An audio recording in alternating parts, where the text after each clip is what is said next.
Qishloqqa esa U ham men edim. U ham men edim. Tushunyapsizlarmi?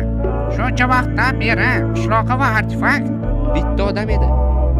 Unda qishloqni kim boshqarardi deyishingiz mumkin. Bu savolga ham albatta javob beraman. U haqida to'liq gapirib berayotgan ekanman, bu savolga ham albatta javob berishim kerak. Xo'sh, qishloqi personajini shuncha vaqtdan beri ko'p odamlar boshqargan rostini aytsam. Uni har safar har xil odamlar boshqarishi mumkin edi. Kimni vaqti bo'lsa, masalan, Shohruxning vaqti bo'lsa, Shohruxga Minecraft o'ynab o'raylik. Mana shu qishloqqa ko'rinishda bo'lib turasan derdim. U ham necho derdi. Husanga aytishim mumkin edi. Hattoki jiyanimga aytsam ham u ham o'ynab berishi mumkin edi. Lekin ba'zi paytlarda men hattoki hech kimni chaqirmasdan mod ishlatishim ham mumkin edi.